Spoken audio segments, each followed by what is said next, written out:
Namo tassa bhagavato arahato samma sambuddhassa. Namo tassa bhagavato arahato samma sambuddhassa. Namo tassa bhagavato arahato samma sambuddhassa. Homage to the Buddha, the blessed, noble, and fully self-awakened one. So we're covering equanimity this evening, and I think that completes the 4 illimitables. Maybe. I'm not so sure I've done compassion. Well, I'll get around to it if I haven't. So equanimity, according to Nyanaponikatera, who was the German founding monk of the Buddhist Publication Society, to which Bhikkhu Bodhi then became the editor. It's got a massive collection of books on Buddhism. He wrote what is still a classic, The Heart of Buddhist Meditation, well worth a read. He was a follower of the Mahasi, like myself, and he wrote another book called The Vision of the Dharma. And in it, he states that equanimity is the most important of all virtues. And I agree. Now, first of all, we have to understand what equanimity is, and I might extend the meaning of it just a little bit. So synonyms are things like composure, calmness. It's got this word animus in the middle of it, and that's a Latin word which covers both the heart and the mind. So in Buddhism, remember, when feeling arises, perception arises. When perception arises, feelings arises. So the intellect and the emotional life are always working together. This is the point, yeah? So what equanimity would ask us to do is not to hold on to opinions, see them more as perspectives, so we're open to other people's, and undermine the sense of, well, I'm right and everybody's wrong. That's that sort of position. From the heart's point of view, you're overcoming things like acquisitiveness, aversion, fear, preference. So now if we think of a judge, we definitely don't want him to fall to the victim of bribery and all sorts of personal gain. We don't want her to be swayed by the clever arguments of the lawyers. We don't want her to be afraid of threats. We don't want him or her to be biased towards the accused because they just don't like them, and they've no reference as to what the verdict of the jury comes up with. See, so they must maintain a sense of composure, unruffled poise. So this is equanimity. Now, if we look at something like climate crisis, so equanimity would stop us from becoming panicking preppers, right? Imagining terrible scenarios. I mean, frankly, what's happening now doesn't need the imagination so much, leave much to the imagination. We don't get angry with deniers, right? And we help to maintain an attitude of whatever the outcome is so that we keep to our principles. So Noreen has done a set of writings on the maxims, which relate, to situations which are desperate. In such a situation, we remain calm, tranquil, stiff upper lip, that sort of thing. Not so stiff-minded. So when we look at where it's important, it stops all the social virtues from falling into the error of their near enemy. So love has its obvious enemy, has hatred, but its near enemy, of course, is attachment. And what equanimity is supposed to do is to stop you doing that way. So equanimity, as it were, is subsisting all our virtues. If it's not there, we slip into these subtle errors. Compassion, the obvious enemy is cruelty, but the subtle enemy is having pity for, giving preference to somebody whom you have more pity for than for somebody else. So if you were a nurse or a doctor or a teacher even, then of course you'd upset other people by giving other people preferential treatment. When it comes to joy, the obvious one of the obvious enemies is jealousy, of course, because we're supposed to rejoice in the joy in the success of others. But the subtle enemy would be to sort of over-egg it, to get all excited. And again, equanimity calms us down, keeps us on the steady path, keeps the joy true to its object. And finally, there's equanimity itself. And of course, that also has an enemy, a subtle enemy. The obvious enemy, of course, is to become completely unruffled, to lose your composure, and that would be it. The subtle enemy is indifference. So we think we're being equanimous, but actually we're being indifferent. We're being apathetic. We're not really caring.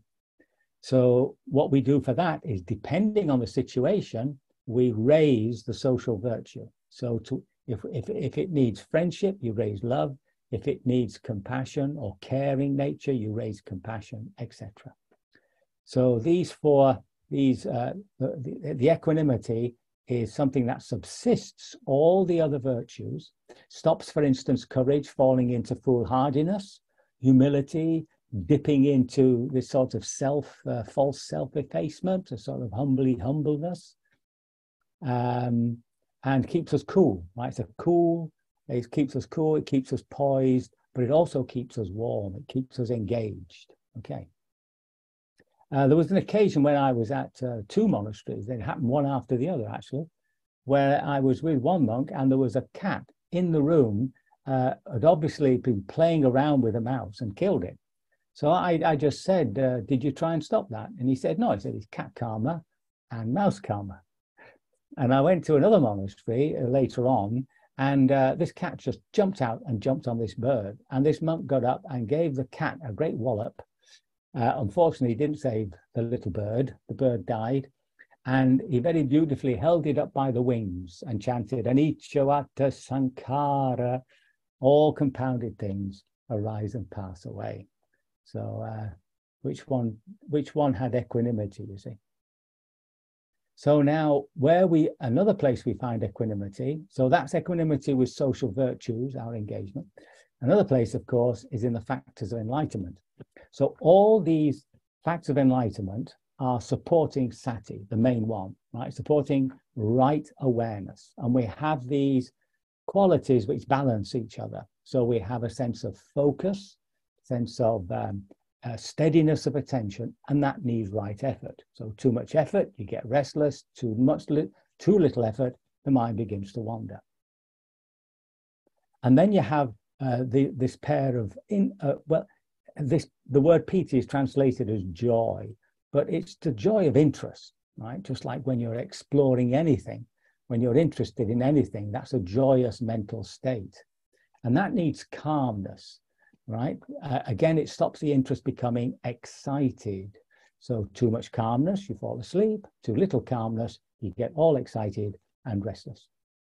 And then the final two are the investigation of the Dharma, which when you're sitting are the three characteristics of existence, which is, impermanence, how we create suffering for ourselves, the dukkha, and not self, insubstantiality.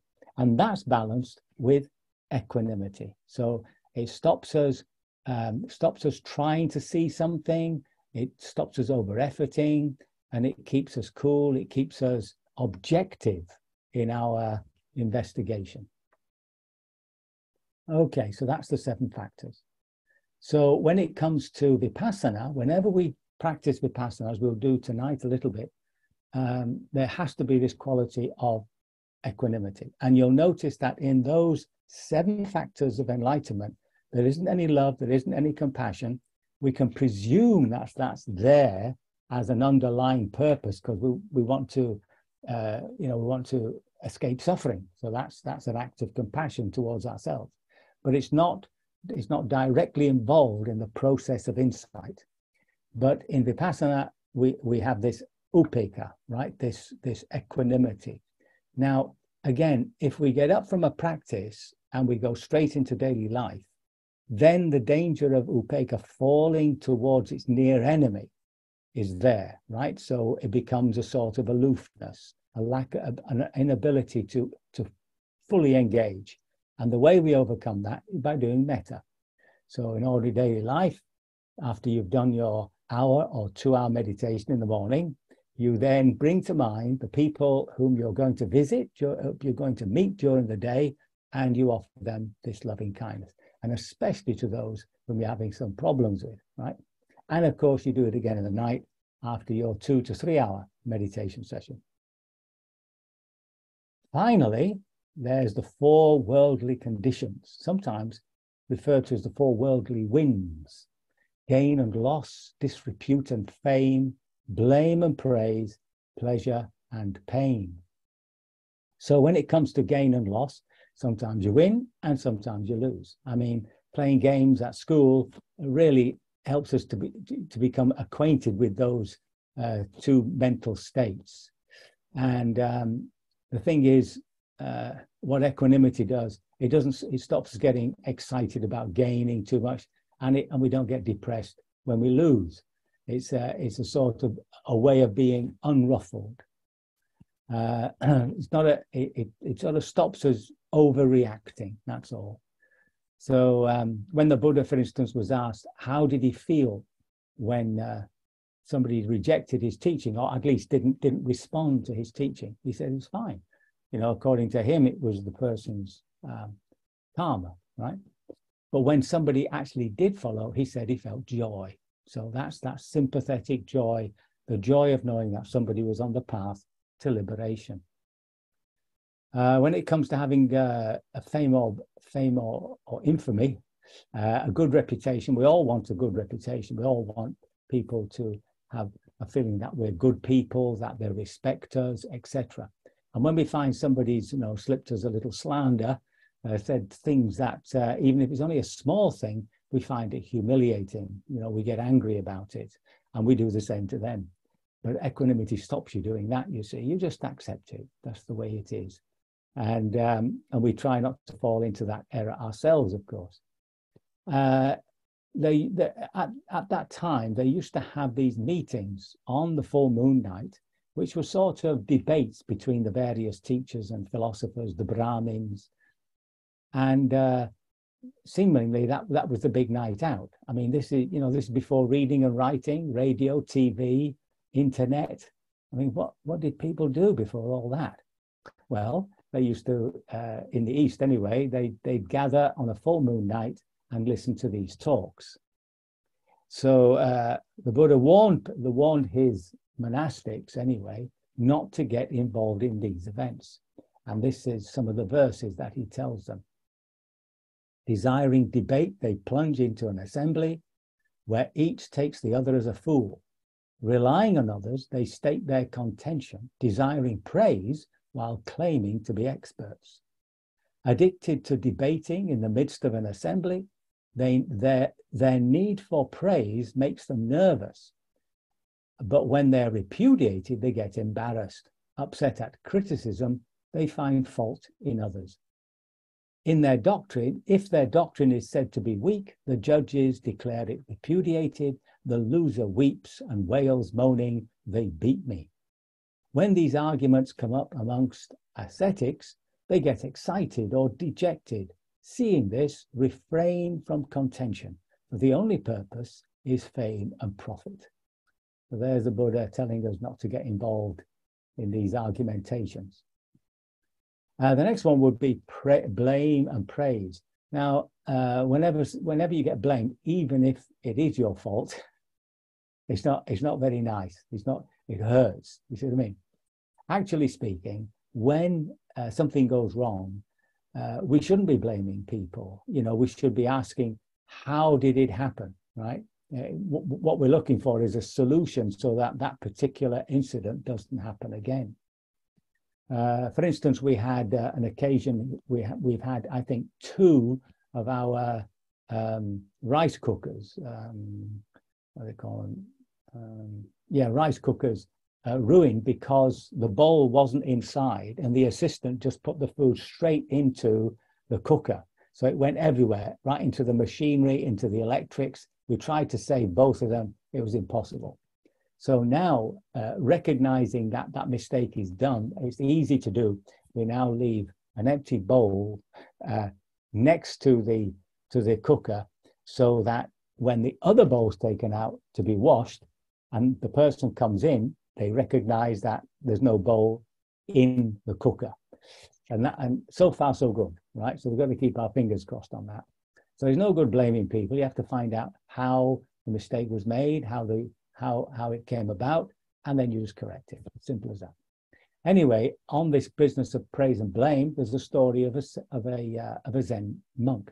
So he entered a village. He was a local monk. He lived in his own little hut somewhere, and he came into the village for alms. Suddenly, this young woman accused him of making her pregnant.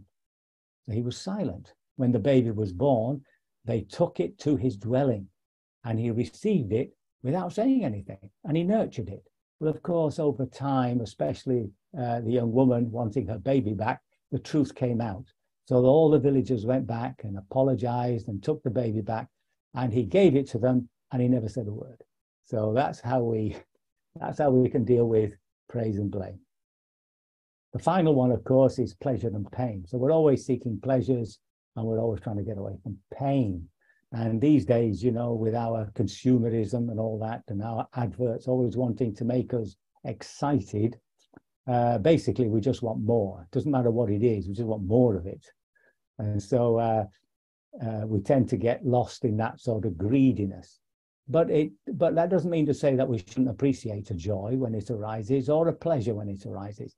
But the trick, of course, is to remind ourselves that it's over, it's gone, it's finished. It cannot be repeated. This is the big thing. You can't repeat a joy.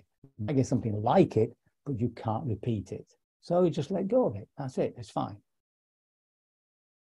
And what equanimity does, of course, is it stops these unnecessary reactions, right? And it rides on acceptance, right? This is the way it is. Things arise and pass away. You can't repeat anything. A joy will come and a joy passes, right? If I remember Blake's little phrase, to kiss a joy as it flies is to live in eternity's sunrise. So that's the trick. So we have a little verse here from the Buddha telling us about this, the four worldly conditions or winds. Gain does not obsess their minds, and loss does not obsess their mind. Fame does not obsess their mind, and disrepute does not obsess their mind. Blame does not obsess their mind, and praise does not obsess their mind. Pleasure does not obsess their mind, and pain does not obsess their minds. They're not attracted to gain or repelled by loss. They're not attracted to fame or repelled by disrepute. They're not attracted to praise or repelled by blame. They're not attracted to pleasure or repelled by pain. Not attracted to pleasure or repelled by pain. Having thus discarded attraction and repulsion, they are freed from birth, from old age and death, from sorrow, lamentation, pain, dejection, and anguish. They are freed from suffering, I say. So, having gone through these qualities, the quality of equanimity, how it's part of the 7 facts of enlightenment, how we use it in our Vipassana practice and these 4 worldly winds, how do we actually develop it as an exercise? So very much the same as metta. In fact, exactly the same as metta. You have certain well-wishings and you offer it to a benefactor and so on and so forth. And that's what I thought we would do now. And we'll just slip into the meditation. You can carry on doing this until we get to the refuges and precepts, or just decide to do Vipassana whenever you think so. So what I've got here are 4 adjectives, and you can formulate your own, you can add, you can take away. So the first one I've put is, may I be calm. So this refers to physical realization, loosening body tensions, calming the heart with the out-breath, just relax. So that's the underpinning of equanimity. Peace-loving.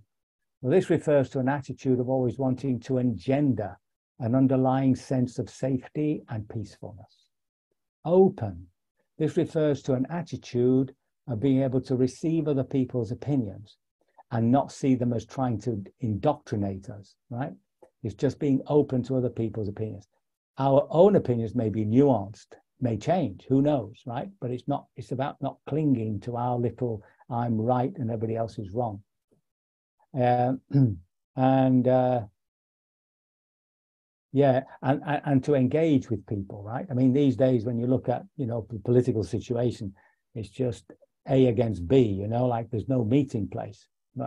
And it's a matter of really just people relaxing around that. And finally, this composure. It's a basic posture, a serene, unruffled poise. So that's it. So may I be calm, peace-loving, open, and composed. May I be calm, peace-loving, open, and composed. So I'll guide us through the various qualities, and then we'll go straight into the meditation. Okay.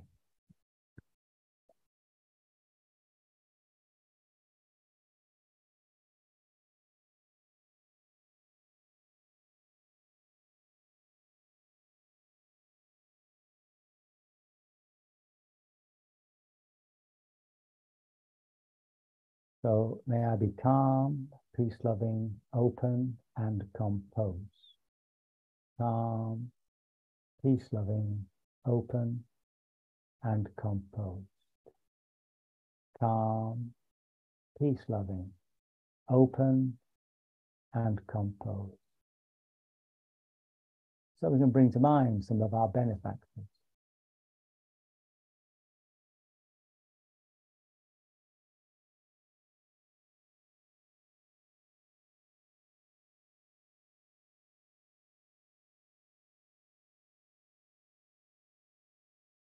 Those who are near and dear to us.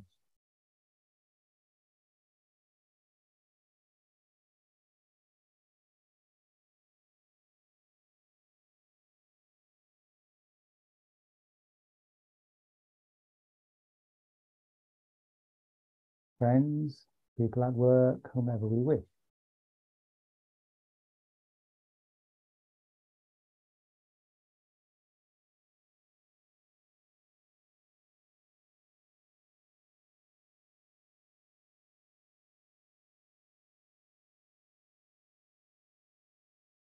There's that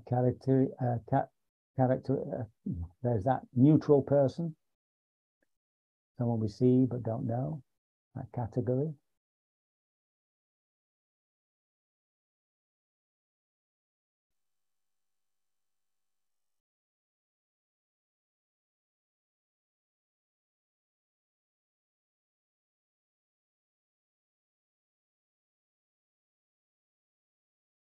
Turning towards ourselves.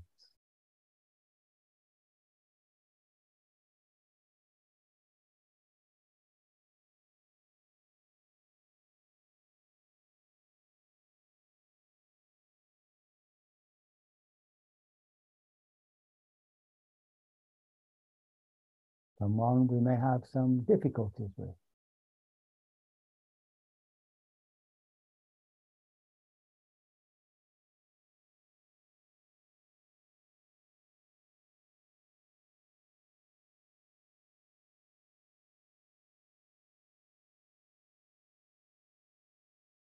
Offering our goodwill to each other, our equanimity.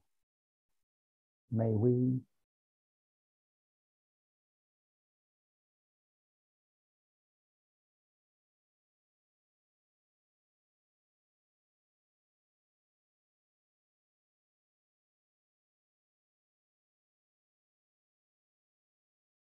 to all our neighbors and neighborhood.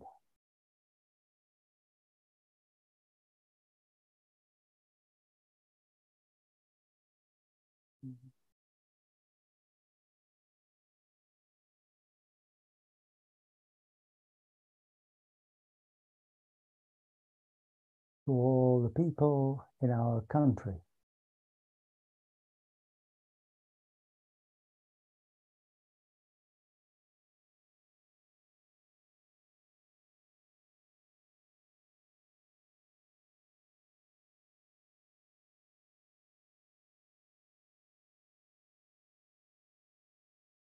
all the peoples of Europe,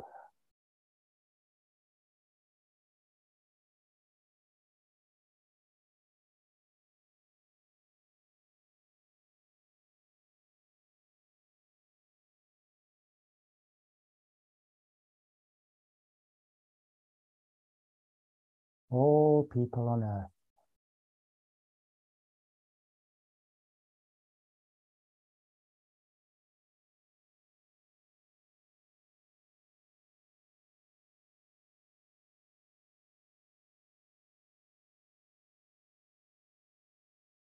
and finally to all beings in all directions.